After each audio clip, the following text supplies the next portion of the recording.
هذه إذاعة إرنا. مرحبا بكم سيداتي سادتي إلى إذاعة إرنا الدولية من باريس. في هذه الفترة تتابعون موضوعا جديدا في برنامج نافذة ثقافية، وفيها نقدم قراءة من رواية شتاء أسمرة، وهي مجموعة قصص للكاتب الأستاذ هاشم محمود حسن، مع وجود فقرة غنائية. لكن قبل هذا وذاك إليكم نشرة الأخبار، أبدأها بالمقدمة. قوى سياسية ومراصد إعلامية تستهجن تصريحات رئيس وزراء إثيوبيا بشأن وصف حكومة أسمرة بأنها قوة سلام. أكثر من 9000 شخص يغادرون منازلهم على خلفية مقتل الفنان الإثيوبي الشهير هتشالو هنديسا. انفجار بيروت يخلف 300 ألف لبناني بلا مأوى، والخسائر بالمليارات. وعشائر صومالية تنتقض وتنتفض ضد الرئيس الصومالي عبد الله فرماجو، وترفض التمديد له تحت أي ظرف. من المقدمة إلى تفاصيلها من إرنا الدولية في باريس. هذه إذاعة إرنا. على خلفية مقتل الفنان الإثيوبي الشهير هتشالو هنديسا في العاصمة الإثيوبية أديس أبابا، والذي جرى في الشهر الماضي، تعرض أكثر من 9000 شخص إلى مغادرة مساكنهم. وذكرت وكالة أنباء الصين شونخوا أن هذه الأرقام من الأفراد الإثيوبيين الذين أجبروا على مغادرة مساكنهم أوردتها مكاتب خاصة بالأمم المتحدة في إثيوبيا. وذكرت الأنباء من هناك أن كل الذين تعرضوا وأجبروا على مغادرة منازلهم أغلبهم في إقليم أوروميا الذي ينتمي إليها الفنان الإثيوبي من أصول أورومو، ولم تتمكن الجهات المعنية من تقديم المساعدات اللازمة لهم، كما أن الأوضاع قد حالت دون تنفيذ برامج التصدي لجائحة كورونا المنتشرة في تلك المناطق والمناطق الأخرى في إثيوبيا.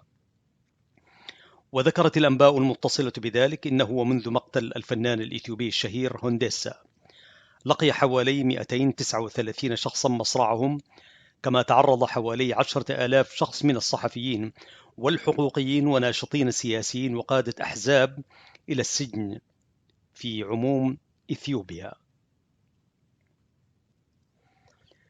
استهجنت قوى سياسية ومراصد إعلامية تصريحات رئيس وزراء إثيوبيا مؤخرا دكتور أبي أحمد، والتي تحدث فيها بلغة التجرينيا، واصفا فيها نظام أسمرة بأنه قوة سلام.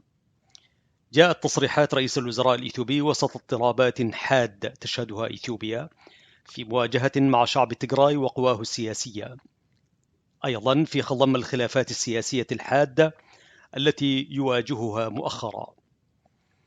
وقد تناول أبي أحمد الشأن الإريتري بطريقة تتناقض كلية مع التصريحات التي تلفظ بها أثناء توقيعه الاتفاقية المزعومة إلى السلام بين أسمرة وأديس أبابا.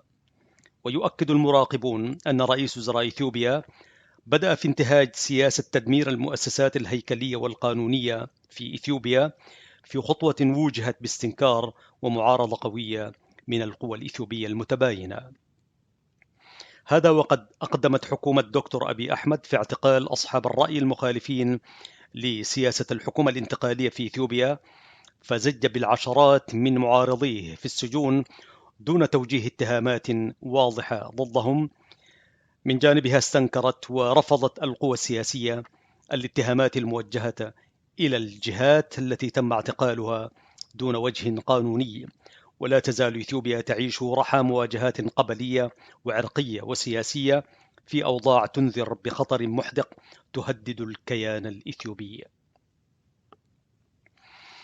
أنباؤنا هذه سيداتي سادتي تأتيكم من إرنا الدولية في باريس.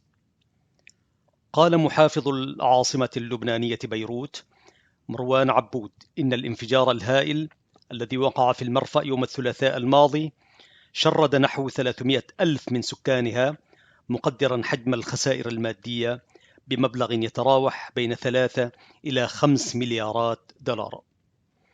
وأضاف المسؤول اللبناني أن هناك بين 250 و 300 ألف شخص أصبحوا بلا مأوى وبلا منزل، وأن منازلهم أصبحت غير صالحة للسكن على الإطلاق.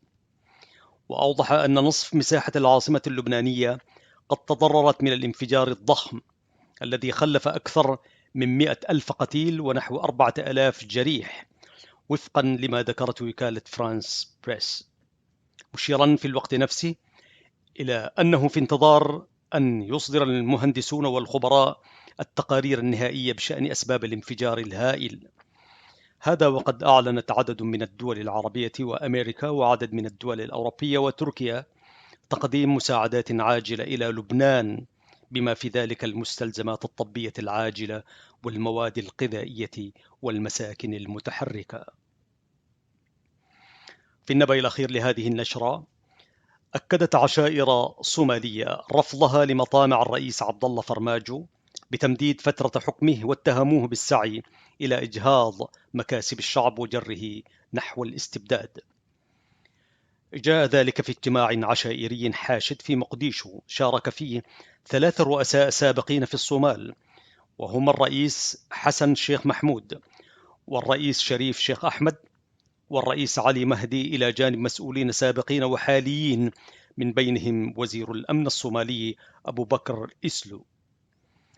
واتهم حسن شيخ فرماجو بالتمسك بكرسي الحكم، مؤكدا أن فرماجو يسعى إلى إجهاض مكاسب الشعب الصومالي، مشددا على ضرورة سيادة القانون، وأن الاستبداد الذي يتطلع إليه فرماجو قد ولى عهده بلا رجعة في الصومال. أما الرئيس الصومالي السابق حسن شيخ محمود قال إن البرلمان الصومالي انتهى وقته ويجب أن يقبل الذهاب إلى الانتخابات، موضحا أنه من الضروري استكمال مسار الحوار السياسي في الصومال. بدوره أعرب الرئيس الصومالي الأسبق شريف شيخ أحمد أن النموذج الانتخابي بنظام شخص واحد صوت واحد الذي يتشبث به فرماجو لا يمكن إجراؤه في الصومال خلال 20 سنة مقبلة نظرا لمتطلباته، وأن الصومال لا يمكن أن تتوفر فيه أي في هذا النظام لأسباب أمنية واقتصادية وسياسية. وفي سياق متصل، شدد وزير الأمن الصومالي في حكومة تصريف الأعمال أبو بكر إسلو على إجراء الانتخابات في موعدها، وأشار إلى أن التمديد في فترة المؤسسات الدستورية أضغاث أحلام ولن يحدث، داعيا نواب البرلمان الصومالي إلى النأي عن مساعي التمديد. ويسعى الرئيس الصومالي الحالي محمد عبد الله فرماجو إلى تمديد فترته الرئاسية بغطاء إيصال البلاد إلى الاقتراع المباشر بالانتخابات التي تتطلب لتمديده فترة رئاسته ل2 سنين. وترفض الأوساط الشعبية والسياسية هذا التوجه، مطالبة بإجراء الانتخابات بالاقتراع غير المباشر العشائري لتقاسم السلطة في الصومال. أيها المستمعون الكرام، في ختام هذه النشرة التي قرأت عليكم من إرنا الدولية في باريس، لمن فاتهم الاستماع إليها أعيد عناوينها مرة ثانية. قوى سياسية ومراصد إعلامية تستهجن تصريحات رئيس وزراء إثيوبيا بشأن وصف حكومة أسمرا بأنها قوة سلام. أكثر من 9000 شخص يغادرون منازلهم على خلفية مقتل الفنان الإثيوبي الشهير هتشالو هنديسا. انفجار بيروت يخلف حتى الآن 300 ألف لبناني بلا مأوى والخسائر بالمليارات. وعشائر صومالية تنتفض ضد الرئيس الصومالي عبد الله فرماجو وترفض التمديد له تحت أي ظرف. أحمد شريف قدم لكم سيداتي سادتي نشرة الأخبار من إرنا الدولية. لحظات وتتابعون فقرات برامجنا. تحياتي لكم والزميل بنيام سيمون وفتح عثمان. السلام عليكم ورحمة الله وبركاته. إذاعة إرينا، صوت مستقل لإريتريا. مستمعينا الأعزاء في كل مكان، السلام عليكم. مرحبا بكم في حلقة من برنامج نافذة ثقافية. في حلقة اليوم سنتحدث أو نقدم لكم قراءة لرواية للأستاذ هاشم محمود حسن، وهي مجموعة قصص تحت عنوان شتاء أسمر. وخلونا نرحب بكم في البداية في هذه الحلقة من برنامج نافذة ثقافية. هذه إذاعة إرنا.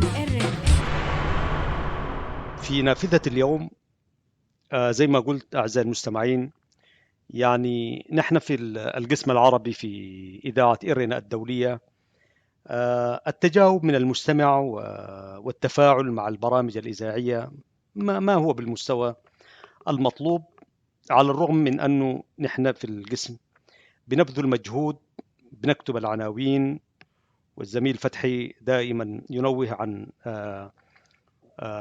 عنوان المراسلة، ولكن ما هو بالمستوى المطلوب تفاعل المستمع، وهذه مشكلة يعني لها أبعاد ولها أعتقد لها منطلقات كمان، وده ما وقته أو ما محله عشان نتحدث فيها. لكن يعني لا بد من الحديث، يعني أنه نحن في القسم العربي نقدم بوسعنا، وكنا نأمل أنه التجاوب يكون مع الإذاعة فيما تقدمه من سواء كان نقد أو توجيه أو على الأقل يعني رجع الصدى يكون موجود، ولكن يكاد لا يذكر. وحبيت أنا أقول بالمناسبة دي لأنه في تواصل نادر، يعني ما بنجد حاجات كثيرة براسلون بها المستمعين. وأعتقد أنه الأستاذ إدريس محمود إدريس قد لا يكون من المستمعين للإذاعة، ولكن تربطني معه علاقات أخوية على السوشيال ميديا والتواصل، فقام رسل لي مشكور مجموعة قصص للكاتب هاشم محمود حسن تحت عنوان شتاء أسمر، وعنونها على النحو التالي: لم أقرأ الرواية، فقط حولتها كما استلمتها، يمكن تعجبك وتقرأها كروائي وأديب. والله أنا أشكرك أخ إدريس، الأستاذ إدريس محمود إدريس، على مراسلتك، وبرضو يعني أن تدعم أخاك بهذه المجموعة القصصية. وبالتالي من هنا أنا اطلعت على جزء منها فوجدتها يعني جديرة بأن نتحدث عنها قليلا، أو نقدم مجموعة أو قراءة لجزء منها. فبشكرك أخ إدريس محمود إدريس باسم كل المستمعين، وجزء من معروفنا كذلك اللي الشيء الجميل اللي بيصلنا برضو نوصله إلى المستمعين على الرغم من تقصيرهم. وهذا ليس شكوى، هذه ليست شكوى، ولكن يعني حبيت أنوه أنه التفاعل ما هو بالمستوى المطلوب، سواء كان في هذه الإذاعة أو في أي أقسام عربية موجودة. وما داير أخش أنا في التفاصيل، لأنه لو دخلنا في تفاصيل حننبش أشياء وأشياء، فنخليها يعني نحن المجهود اللي نقدر عليه وحنعمله يعني، ولا يكلف الله نفسا إلا وسعها. في الإهداء بيقول الأستاذ الراوي هاشم محمود حسن، بيقول: إلى روح والدي رحمهم الله بواسع رحمته، لولا نقاؤهما لما عرفت إلى الجمال سبيلا، وإلى كل رفقاء درب العلم والمعرفة الذين جمعتني بهم تلك الظلال الريفية، وأيام خلت في الخلوة والمدرسة والجامعة. والله هذه تقدمة أو إهداء، على الرغم هنالك آراء في الإهداءات في مثل هذه الأشياء قد تكون مسموح بها، لكن في الرسائل العلمية كانت معنا الدكتورة منى الحديدي أستاذة الإعلام بجامعة القاهرة، كانت تستنكر الإهداءات في الرسائل العلمية، لأن الرسائل العلمية بتقول هي مشاعة للجميع، فالإهداءات كانت تشوف في غير محلة، لكن في مثل هذه الحاجات الخاصة فالإهداء محله. وبالتعليق على الإهداء، يعني أخونا هاشم جمع أشياء يعني بأمانة هي كلمات قليلة جدا جدا، ولكن يعني هذه التقدمة أو إهداء أنا شفتها جامعة ومانعة، يعني ربط أولا الوالدين، ثم مجموعة من رفقاء درب العلم والمعرفة، وشال منا الخلوة إلى الجامعة. هذه تقدمة أو إهداء جميل، وبعد ذلك سرد في قصصه. ولكن خلونا برضو خلونا نقرأ جانب من التقدمة العملة ليه واحد من المهتمين بالأدب والرواية على وجه التحديد. عنوانها كالآتي: شتاء أسمرة، الحب وأشياء أخرى. يقول كاتب التقدمة: تجسد مجموعة شتاء أسمرة لهاشم محمود حسن رمزية الواقع وواقعية الرمز. لا تلبث إحداهما الرمزية أو الواقعية أن تظهر فتلاحقها الأخرى في متتالية ميليودرامية، لتستمر هذه المطاردة في ثنايا السرد السهل الممتنع الذي يجيده صاحب شتاء أسمرة. هاشم محمود حسن المبدع هو صاحب رواية تجربة التي لم يمضي على صدورها كثيرا.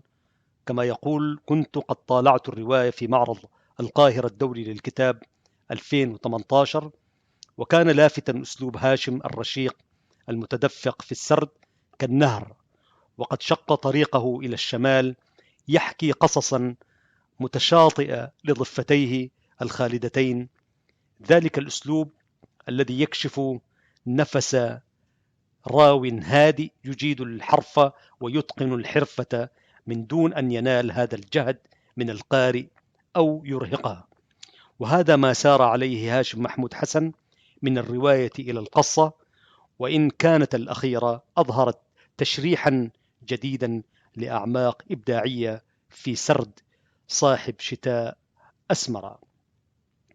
وبهذه المناسبة نحن يسرنا في إذاعة إرينا الدولية أن نتحدث قليلا عن واحدة من قصصه الكثيرة، ولكن دعونا نقول في الجزء الأخير من التقدمة التي كتبها له أحد المهتمين، يقول أنه: وشكرا لهاشم محمود حسن على هذا الفصل الجديد من إبداعاته في شتاء أسمرة. مفرح، سرحان، القاهرة، 21 مارس 2018. لازلتم سيداتي سادتي مع إذاعة إرينا الدولية من باريس. فاصل موسيقي ونعود إليكم لقراءة واحدة من قصص الكاتب الروائي الممتاز. ومع الشكر الجزيل نقدم لكم جانبا من ذلك. شكرا لك هاشم محمود حسن، وشكرا لمن أهدانا هذا الإهداء لنقدم للمستمع شيئا مما وصلنا. هذه إذاعة إرينا. أولى القصص كانت معاهدة ودحشيل. تحت هذا العنوان كتب هاشم يقول: حين يرسل المساء خيوطه الفضلية معلنا بداية الغروب، تبدو الحياة وكأنها تستريح على ألوانه الزاهية وهدوئه الأخاذ. حينها يحاصر خلجات النفس شيء يشبه القصائد وهي تتلى بأصوات رخيمة على مسارب الروح، وهو الوقت المحبب لدى عثمان ليختلي بروحه ويسامر مشاعره الجياشة تجاه محبوبته عواطف. هو دائما يردد اسمها وهو يضحك في خلوته مستذكرا شيئا من مقولة أثر تقول: للإنسان نصيب من اسمه، أو كما سمعناها نحن كذلك: للمرء حظ من اسمه. يقول في روايته: نعم، لعواطف نصيب من اسمها، بل مطابق لها تماما، فهي كلها أو على بعضها عواطف.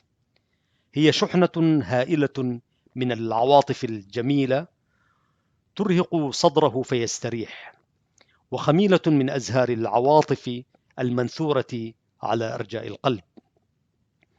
في الحرم الجامعي لم تكن الفرصة مواتية ليخلو بها كما يحلو له، ولم تكن الظروف مساعدة في كل الأحيان، فهو محاط بعدد من الأصدقاء، كما تترصده أيضا عيون المتطفلين للإيقاع بينه وبين ما يربطه بعواطف من عواطف وشعور صادق وقلب ينبض بها كلما ضخت شرايينه سر الحياة.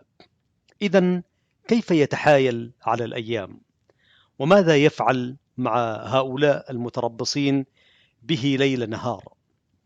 كان عثمان يتوجس من سليمان عدوه اللدود، فهو يعلم علم اليقين مشاعره متطرفة تجاه عواطف. كان يردد دائما: هذا الكائن يملك قلبا لا يصلح للحب أبدا، ومع ذلك تجده يترصد تحركاتي وخطواتي وكأنه مكلف من جهة سرية بذلك.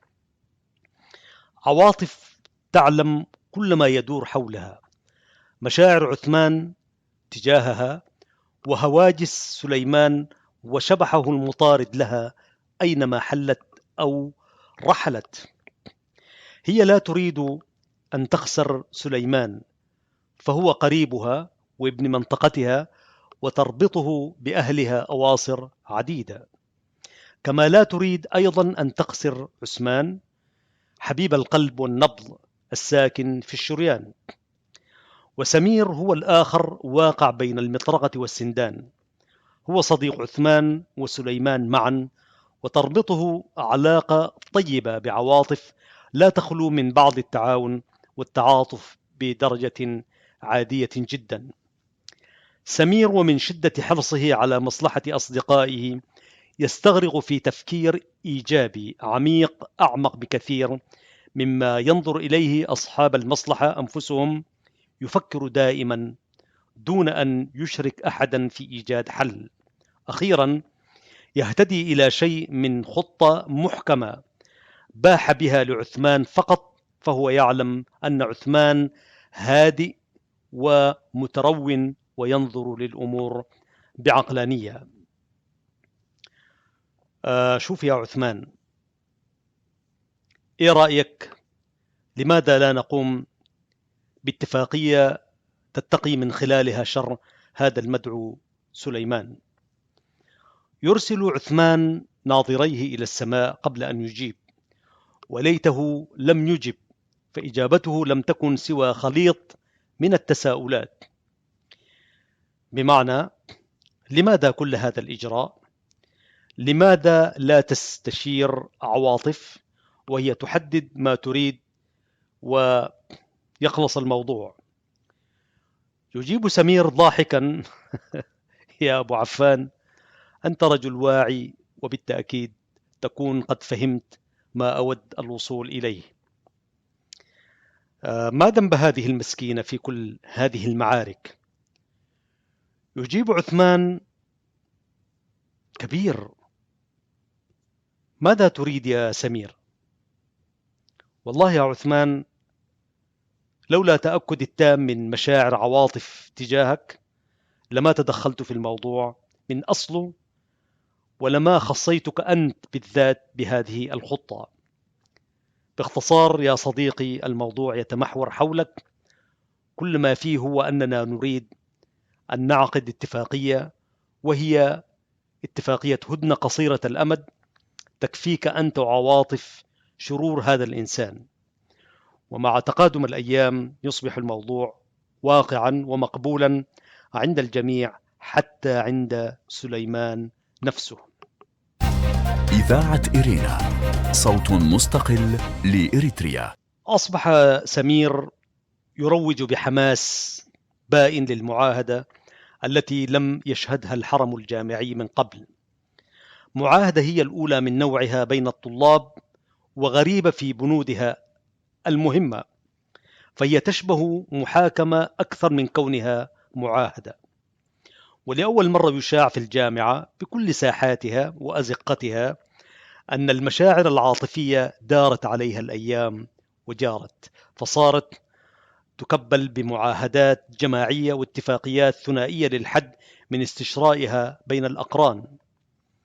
سمير مهندس الاتفاقية وحده من يعلم أن ما يجري ليس إلا خدعة أو شماعة ليتيح بها مساحة سرية أكبر لتكبر الرقعة بين عواطف وعثمان، ولتنمو على قلبهما حشائش الحب الوديعة، وليبعد سليمان من الساحة وهو مطمئن القلب، لأن كل المعاهدة تصب في صالحه من خلال بنودها الظاهرة، لكن الواقع كان مخالفا ومغايرا تماما.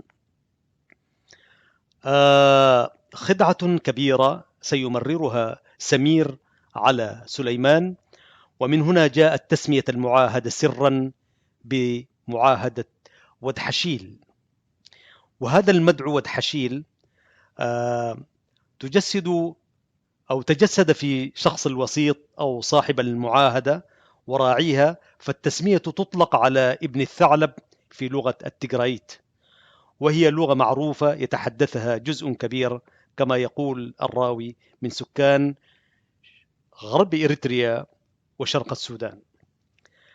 لم تكن نظرة عواطف لسليمان يوما ما كما يتخيل هو، دائما كانت ترى الأشياء التي تربطهما في إطارها القديم، قريبها وابن منطقتها ليس أكثر.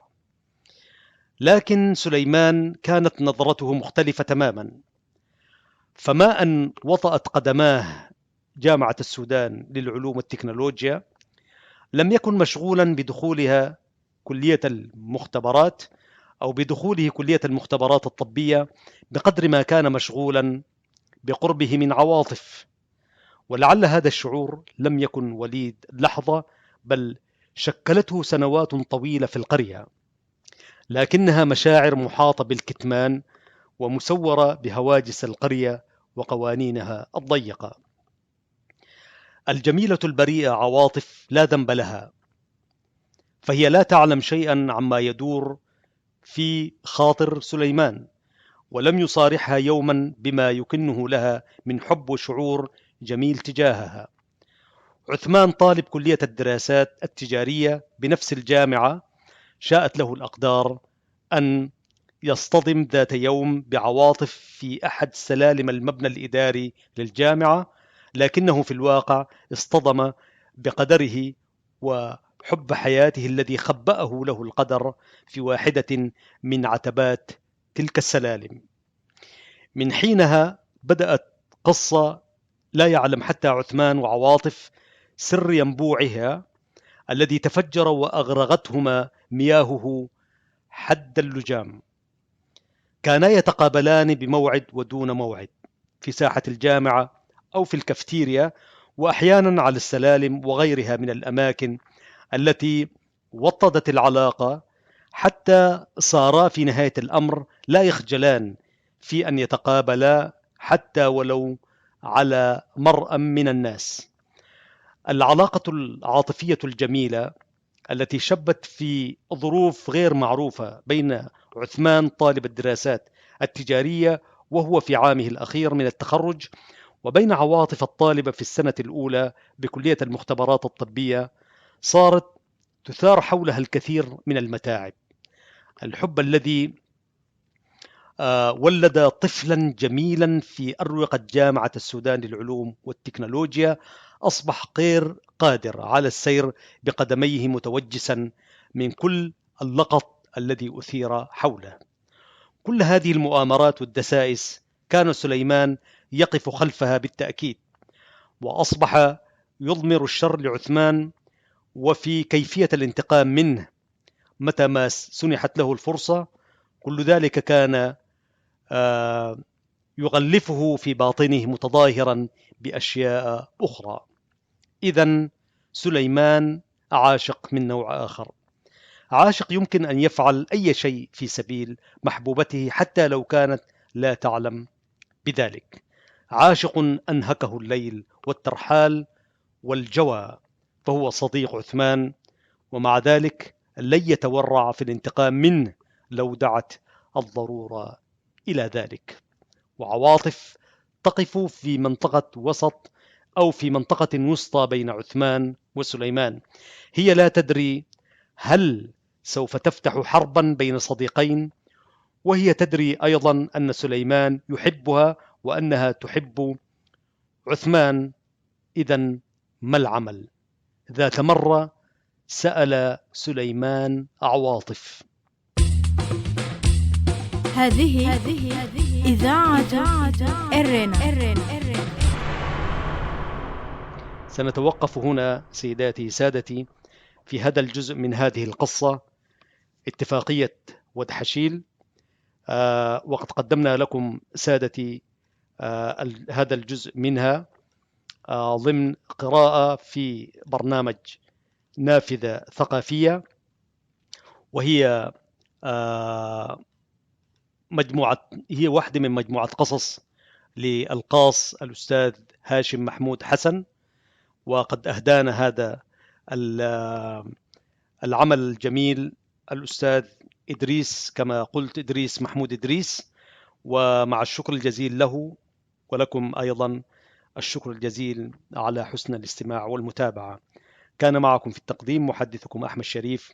تقبلوا تحايا زملائي فتحي عثمان وبنيام سيمؤون. السلام عليكم ورحمة الله وبركاته. هذه إذاعة إرنا.